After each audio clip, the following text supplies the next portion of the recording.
I go by the name Speedon because I'm an artist. My body they sing now you make it come body wanna be two.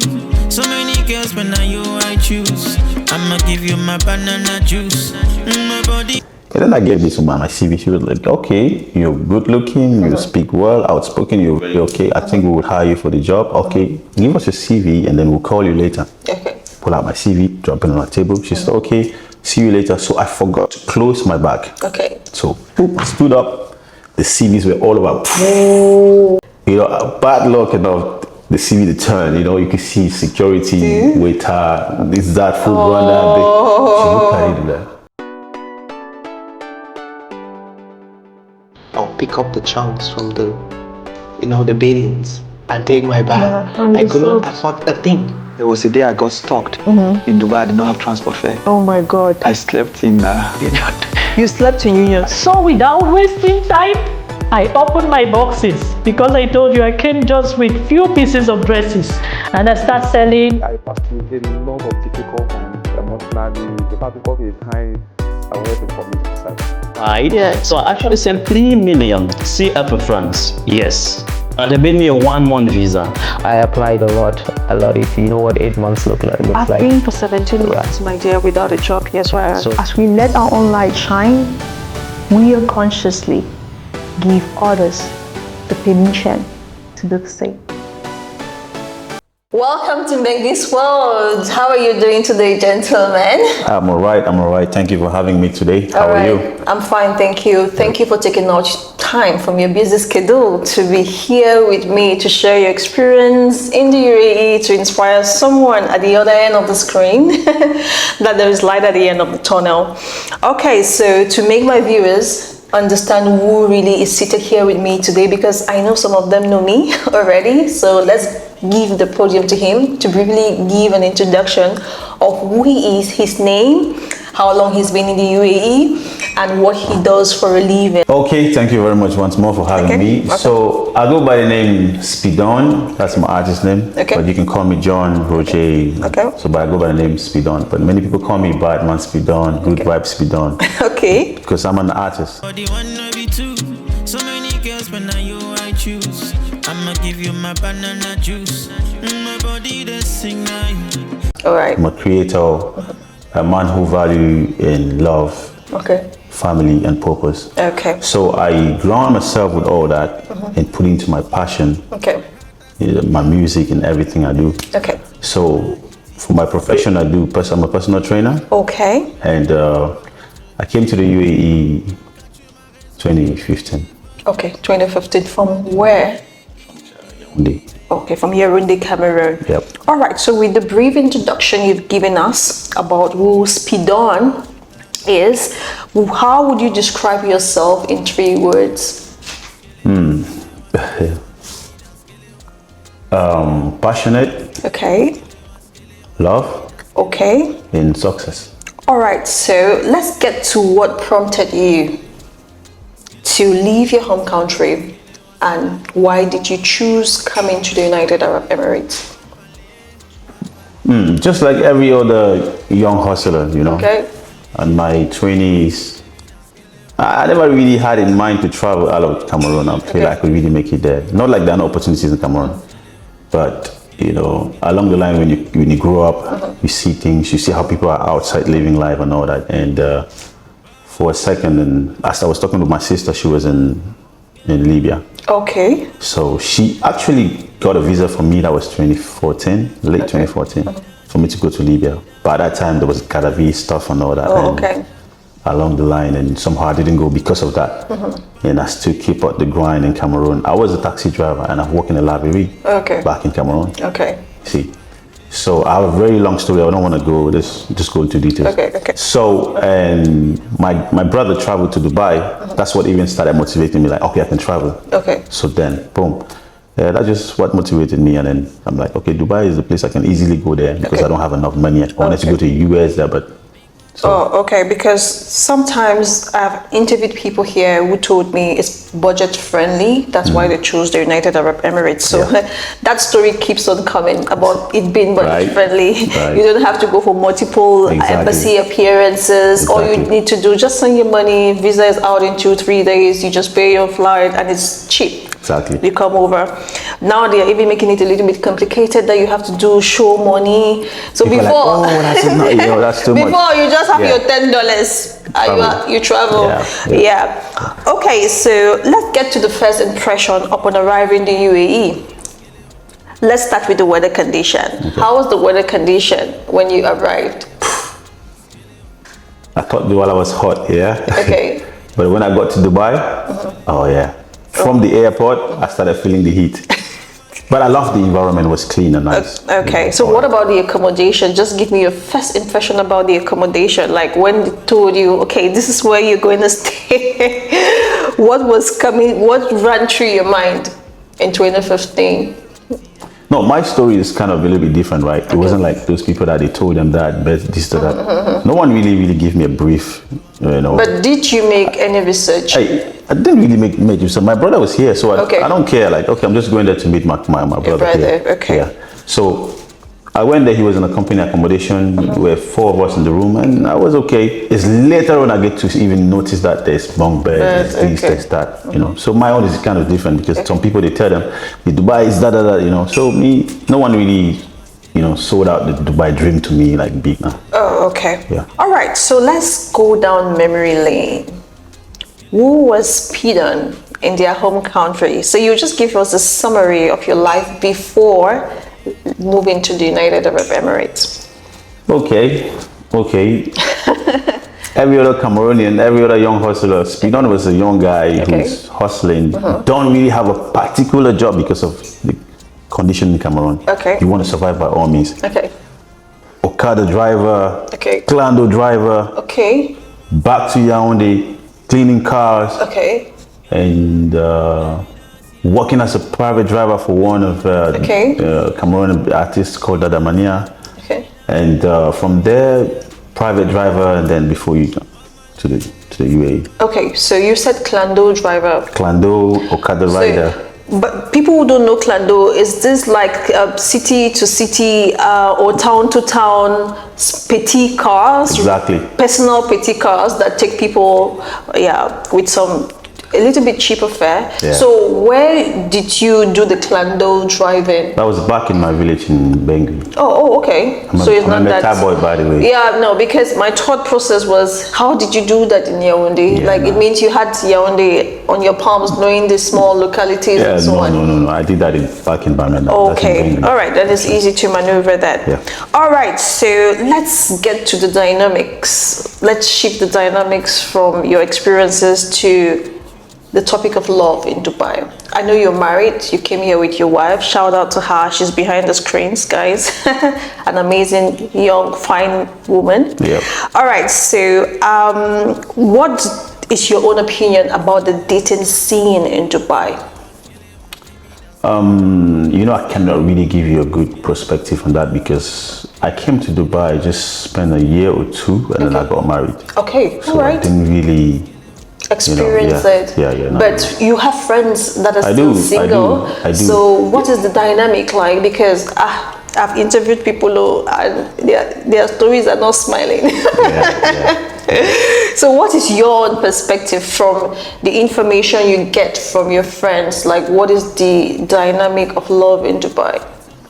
Do you think there is no love in Dubai? It's all different depending on individuals. Yeah, I know people who've found love in Dubai and they're happily married. Oh, okay. Yeah, so it depends on who you are, who you meet, and how you interact. All right. So just like in Cameroon, people do meet true love in Cameroon, and they have deception in Cameroon. Yeah. In America, everywhere. Yeah. I don't see particular people say no love in Dubai. No, because you haven't met that person that will respect and love you. Oh, okay. All right. So, do you think there is a particular place where someone can find quality love? Because you go on TikTok. I don't know if you're very prominent on TikTok, you see small cluster live shows or sessions going on, and they're telling ladies, okay, you want to find a man, high quality man, because that's the new phrase that is reigning. You'll tell you, oh, you have to go to Jumeirah, or you have to go to the Palm polo events to see those high quality men. So do you think there's an area, he's laughing, do you think there's an area where someone can actually find quality love? Area, Dubai. There's no particular area for There's me. no particular area for Because love. even in this room, we can still find real love. Oh, okay. All right. So do you love it here? I mean, living in Dubai, because you've been here for 10 years. You came 2015 and now it's 2025. So that's apparently 10 years. So do you love living here? Of course. If I didn't love living here, I should have left, right? Because I see something promising here. You know, each and everyone will come to Dubai, like, we just spend 1 or 2 years, then I go. That's the dynamics, you know, of West Africans. Like, exactly. It's a stepping stone. It's a stepping stone. Yeah. But I was one day I was watching TikTok. I was on TikTok and I saw this good friend of mine called the guy's a videographer. I forgot his name. He was saying, if you're coming to Dubai thinking you're coming to spend 1 or 2, 3 months, then go somewhere else, forget about it. Yeah. Just come to Dubai, you're coming to hustle. Yeah. And then see what the Dubai reserve for you. Because when you try to put tags or timelines, it's going to limit your effort. You feel like you failed yourself. Yes, you will not know? see it. And one thing I say is we are so entitled. Yes. Us Africans, Yes. we are entitled. You will not leave your country after spending 30 good years or 25 years or 27 years and you see nothing in your own country and you come over to another man's land and you're hoping to make it in 2 years. Exactly. Jesus. Yeah, it doesn't make any sense. It doesn't make any sense, guys. We need to change the dynamic. Africans in the UAE, you need to unlearn and learn, because life will never give you things on a platter. Because if your own country could not give you, another man's land will not give you that. Fact. Okay. Fact. Right. So, and we try with that mentality, we'll just limit ourselves, complaining, blaming. That's what we are fond of doing, and it's not cool. Exactly. Okay. Let's get to your personal experiences when you came 2015 to you seated here. 2015. Yeah, with us. So let's discuss first of all about living condition and the housing, because I said one time that in Dubai or United Arab Emirates, when you come, the housing could be a challenge until you get your feet to the ground. Yes. You become a nomad. You walk from one place to another. Okay. So how has the housing and living conditions been with you over the years, over 10 years? I think it's 9 years now, I think, yeah. Okay. I'm in Dubai. I'm a hardworking guy and I've not really experienced the tied up, but I'm not bragging, but I'm hardworking. Okay. I offer myself what I want to offer. I can still sleep on the bed space. Okay. Did you ever sleep on the bed space? I have. Okay. When I was with my company, my first company in Fujairah. Oh, okay. Yes, I have. And then from there, just keep working hard. I'm not getting an apartment. I have my little partition, comfortable, okay for me, slowly, and all that. So, okay. Yeah. So how was the movement like? Okay, you've just been in the company accommodation. You've never had to stay in a bohel or the typical African zone, because we have clustered ourselves. I understand. So you've never stayed in that typical African clustered zone. Let me put it that way. That's why I keep, when I look at my life, I keep saying that I'm blessed, because I didn't really experience all those things. Because I know people who came to Dubai, Abu Hail, and be like, man, what did you bring me for here? I forgot to remember for Cameroon. You know? I would say, and then before you know it, they start cursing Dubai, and it's the same Dubai you want to be rich, and you're cursing it. Yeah. So people need to watch out. I understand the blessings that I have. Like, I don't really go through. It's me, a son of a nobody. I don't have no one to really, Okay. Like my parents, my father is there, my mother is of late, and all that. I have people, other families that support me, and all that. So I'm very grateful for the little things I achieve in life and all that, because I see how people are suffering. Okay. All right. So, because Abu Hail, it's not good for, you want to be a serious professional. Mentally. That's not where you're supposed to be, because the hypocrisy that is there And then it's just like I beg for salt, I beg for Maggie. You get kangma for this, so I want to make a chew. Like it's just.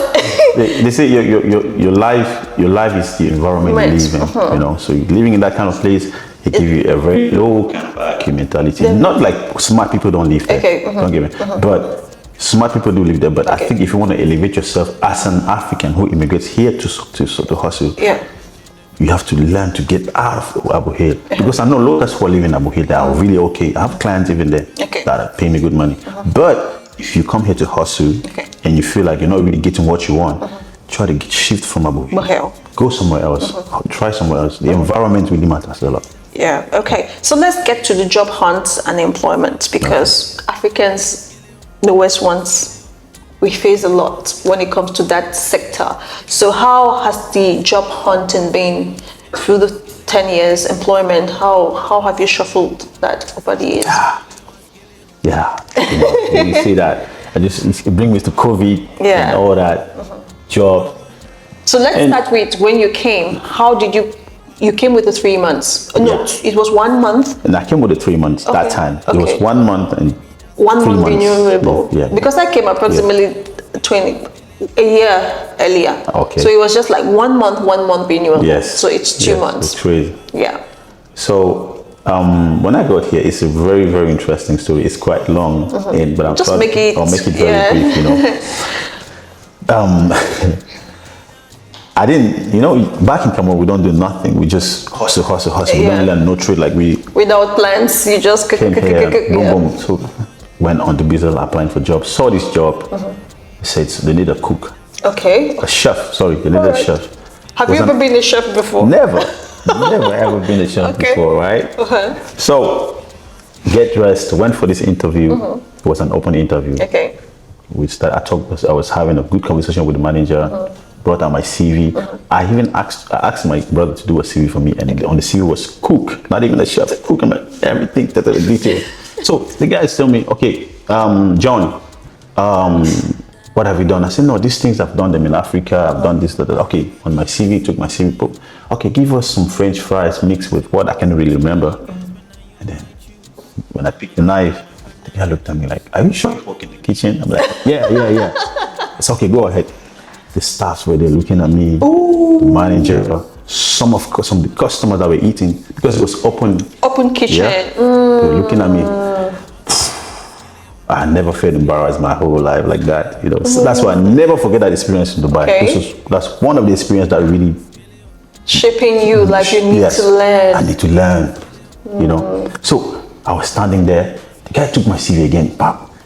Read another stuff on my CV to do it. I couldn't do it. And you. I was already arguing about the salary. They were giving me 1.5. I said no, 2.5 because they were not giving accommodation. Okay. Of which you don't know anything. I don't know nothing. Then the guy called me. The Filipinos were there just laughing and these Africans and all that. And I'm like, I want to disappear from this place now. So pulled me to the side. Said, man, you're a good talker, man, but I don't think we can hire you. Okay. In my mind, I'm like, even if you hire me, I'm not working anymore.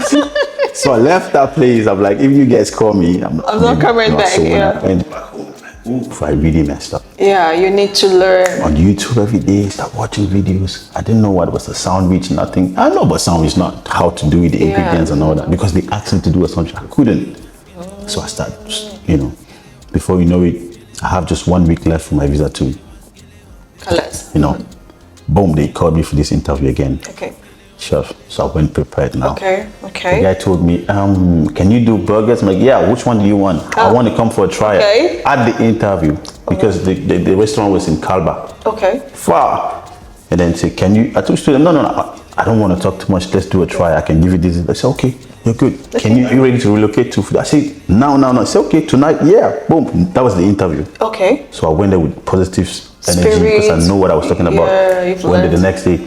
But do you know I was the most paid when I didn't know anything? Okay. Those guys, the Filipinos, they were taking 1,500. They were paying me 2K. Okay. When those guys realized that they were paying me 2K, they get pissed. Yeah. You understand what I'm talking about? Definitely, because the experience and maybe you don't know anything and you are just doing on-the-job training. The stories are too much. If we're going to take all the whole time, trust me, for real. All right, so how many employments have you had? 1, 2, 3,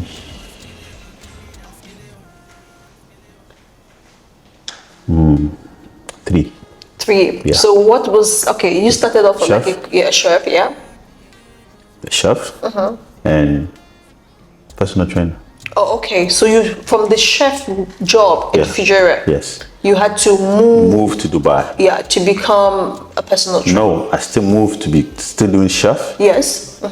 Get With a different company? Different company. You know, boost my CV up. I Yeah, can yeah, do yeah. this, then I can do it. Then Did you do any course to? zero cost. Okay. Just keep learning. And Okay, just like that, okay. you know. Zero cost, and then I got a salary of 3,500. I was so happy. Like, Okay. ooh, that's feels good. You know.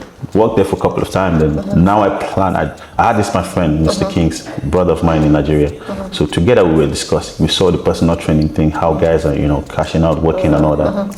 We dived do into this? it. Yes, did the course, put money together, and we did the course. That's All how I right. got into So have you ever done any visa change? Nah. Okay. So were there days That's why I tell you my story is different. Different. I'm blessed, you know. All right. Yeah. Yeah, you're actually blessed then. Real. No visa change and nothing. No, never. Oh, okay. So let's get to how you became a personal trainer. Okay. So back home, I was already going to these gyms on the side. You Okay. know, the shack there, how they call it, I don't know, I forgot the name. Okay. So I started lifting weights there Okay. when I was a taxi driver in India one day. Okay. Because you want to go walk looking like, Yeah. you know, Yeah. jacked up. Because, you know, Cameroon is power. Definitely. If you look like a weakling, everyone's going to work on you. Definitely. So that's my first motivation to start lifting weight, Okay. getting stronger. Okay. So when I lifted weight for some time, I saw my muscle. I'm like, okay, that's the real guy now. You know. All right. So Just when you like were that. doing the chef job, you were having the muscles and Already. everything. Okay. Even the guys in the kitchen were telling me, this is not your thing, man. Okay. Go do personal training. Look at you, man. Look at you. You know, Filipinos, they're small in the kitchen. And then they're giving me the big rolls in the kitchen to do, and I'm doing the pop. They'll be like, no, Yeah. this guy is not supposed to be here. Okay. All right. That was just. Then after that, I met that my friend. That my friend is an artist, Okay. and he never really liked gym. All right. Before, you know, I said, follow me to the gym one day. And we went to the gym. Alright. Boom, he took over. Man, let's go to the gym. Man, let's do this course. He pushed me to even do that course. If I Okay. was only on my own, I wouldn't really have that enthusiasm to really go into it. Okay. But he pushed me into it, and I'm still grateful to today. And that's how I got into The job. the job. Okay. So let's go back to the job thing. Okay. In total, how many job interviews did you ever go for? Apart from the one you were embarrassed because you knew nothing. I went for a lot of interviews. Okay. So, but that one that you were embarrassed where you did not know how to make Yeah. fries, or No, I learned from that. It's significant because you had to pick up from there. I had 2 scenarios. I just remember one. I'll give you quickly. Okay. I went to one office. I don't even remember where. Okay. I wanted to apply as a barista. Okay. So me, on my mind, thinking barista just makes not what The we just coffee. did now, you know. And then I had the CV of a barista. I had my bag with me, a laptop bag that put about 30 CVs, different kind of, you know, security, Yeah. And then I gave this woman my CV. She was like, okay, you're good looking, you speak well, outspoken, you're very okay. I think we will hire you for the job. Okay, give us your CV and then we'll call you later. Okay. Pull out my CV, drop it on her table. She said, okay, see you later. So I forgot to close my bag. Okay. So boop, I stood up. The CVs were all over. Oh, carpenter, No. cleaner, security. You know, bad luck about the CV the turn. You know, you can see security, waiter, this, that, food runner. She looked at it like, she sat down, are you okay? Like, yeah. Picked up my CVs and I left. They never called me. Okay. So I think that, you know, these Africans, you know, Yeah. this is one of a lot of stuff happened, but, you know. All right. So let's get to the part of you being an Afrobeat Artist. artist. Okay. So Afro-pop to be precise. Afro, not beat. No, Afrobeat. Afro-pop genre. Pop. Afro-pop means a guy who can jump on every instrumental, a guy who can sing on every Afrobeat. I can sing R&B, Oh, okay. So Afro-pop. So. Can you just sing for us? Let's listen to what you are capable of. Okay. I have a couple of songs out already, beautiful songs. But do you have videos of it yet? Yeah, a couple of videos, but not on my personal channel. A lot of collabos that I've done with Champagne, V2M, and other people. So I have the videos now, you know. V2M was supposed to be here though, but he changed the product. He's a good guy. He's a good guy. Okay. That's my brother right there. All right. We started this game together in Dubai. Okay. Talking about, I know there are other old old guys in Dubai who started doing music, but I think me and V2M, with other guys together, we're taking this movement really bigger than those guys did. We're taking from where they left it, you know. The J-Timers, the Taxman and all that. I know Taxman is my guy. You know Taxman? No, I don't. And I know you get to know. I just knew V2M through social media. No, I am not outgoing like that. Sorry. He's a great guy. Like I was saying about, you know, my brothers here in Dubai and my sisters. First thing first, confident. Okay. If you're not confident, no one can be confident for you. If you're going for a job, only your confidence alone can make you get the job. Definitely. Even if you're making mistakes, they'll be like, this guy is hungry, let's give him this job. Okay. That's the number one thing that really, you know, keeping me going, confident. Even when I don't have this, has to go somewhere like that, I have it. Well dressed. We need to talk about the grooming too. Right. We need to talk about the grooming because we lack some of Yes, true. Yeah. I agree with you. We lack I had a job with one multinational some time ago, and they told me, you know why we chose you? You were confident. That's what I said. That's the number one thing. Your communication, excellent, and you were confident. Why you doubt yourself? And sometimes they were just like, where did you study? Yeah. Where did you sure you studied in Cameroon? I said, yes, I did all my study here. That's good. So because the way I talk is sometimes different from the way they've known other Africans or Cameroonians to speak. So sometimes, guys. The thing is that, I'm sorry for cutting you. People listen some certain things. They don't listen to understand. They just listen. You don't talk your own to know. We'll do our own. Okay. If people actually listen and apply it sometimes, because I've been listening, now I'm applying and see how it's working slowly. Yeah. See, speak positive or you just speaking, I don't believe. No. First, confident. Believe in whatever thing you're doing. Okay. Would you ever recommend someone moving to Dubai? Yes. In 2025? Before finish your question, yes. Okay. Sorry for cutting you short. No. Okay. Yes. What if you don't want to even say Cameroon? No. Yes, because there are more opportunities. Yes, it's clear. Come here, open your eyes. You will see.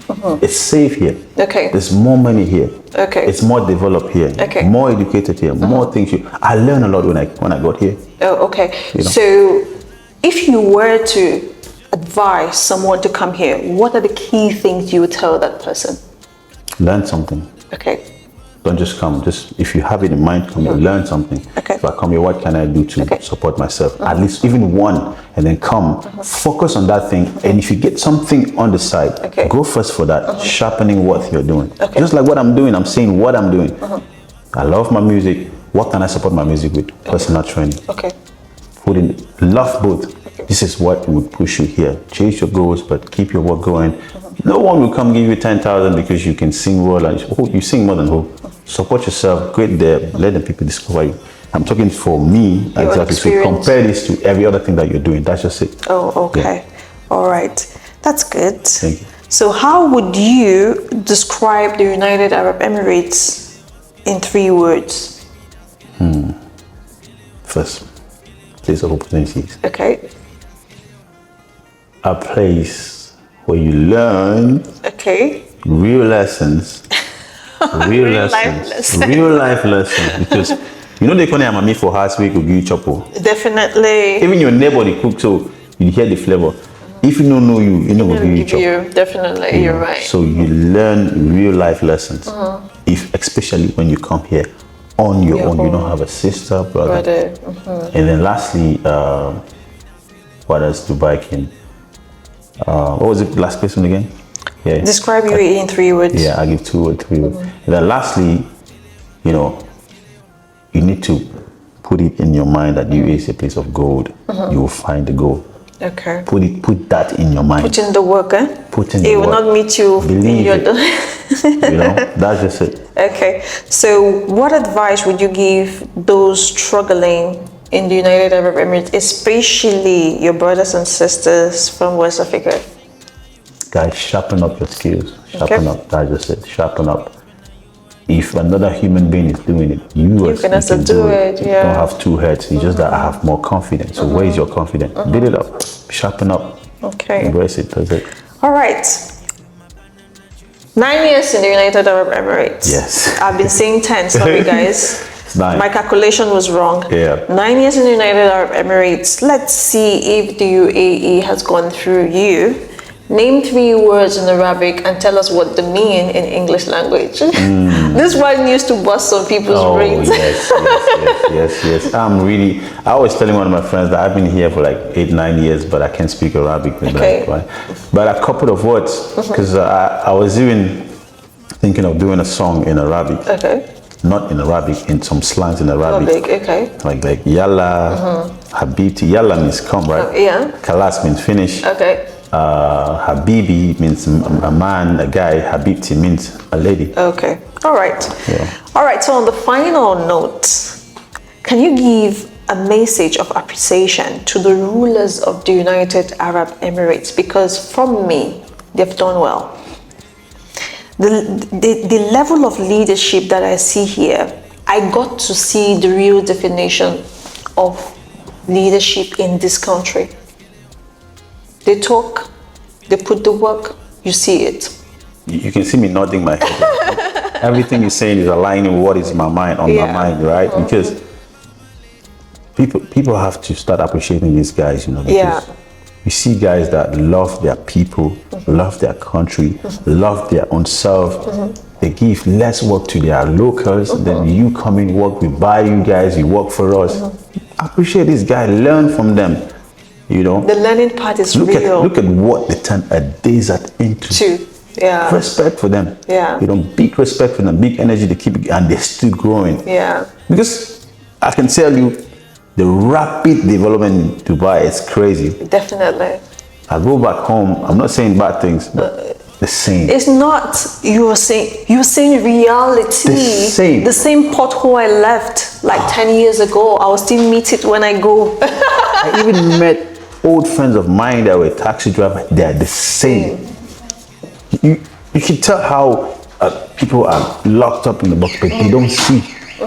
They don't see at all. If you come out here in Dubai, look at how Dubai is. You want to live here, it's expensive, but we're here. Yeah. They go a day. Dubai will kill man that day. I say, man, go do not half of Dubai worry you, but we say we did it. Yeah. You can tell. Yeah. I don't have any problem with anybody who comes and say Dubai is a shitty place. That's for you. For me, it's a beautiful place. Keep your energy for you. I keep my own energy for me, and I know what Dubai's blessed me so far. I don't know where I would have been when I was if I was in Cameroon. You can literally see even if you dream about yourself in Cameroon, you see misery. I'm sorry to say that, but it's the truth. Oh, okay. My friends have lost their life because of poverty. My mom, my grandmother died poverty. People get jealous for no reason. Definitely. Just because they promote you with the salary of you taking, maybe they're paying you 100K, they promote you to pay you 120K. A sister poison you in it. They poisoned my mother because of that back in Kribi. Wow. Just because of a little promotion, boom, got jealous and they gave us slow poison. It took up like 8 months to fully we realized that it was it. Wow. See the kind of image you have of your own country, where you're supposed to be comfortable. We just go home because we just think it's home. When I just came here some 11 years back, and this guy, I was living in the bed space in Abu Hill, and this guy will always sleep. But when he sleeps, he opens his body. They'll ask him, why you? He said, I beg, mommy, will not leave me. I don't sleep, they never press me. Since when I come, they never press me. Right. They said they want to finish me with pressing for nights. That's how we shall come out. When I leave me, I sleep. When I sleep, so. Okay. This is the kind of thing people go through back home. Yeah. Then you want to take me go this will come on. Yeah. Let me there. You take 2 to 1, then you sleep. Yeah, it's really crazy. It's crazy. Any last word to your African brothers and sisters? Wow. Naomi, it's really a hard form here today, and I'm learning. You're a very intelligent lady, and your podcast is going to go viral, go places. Believe it with everything you have. Keep pushing. Yes, if you don't push, you don't believe it, it's not going to go anywhere. Yeah, definitely. It's your energy you put in, we receive it. Because you push, that's why we're sitting here today. Yeah. Before you know it, it could be Akon sitting here or some other artist sitting here. Amen, no. Yeah, listen, I will accept it. Of course. Why? It happens, So guys, believe in yourself, man. Keep pushing. Good vibes. Bidon is here. We learn every day, and Peace out, guys.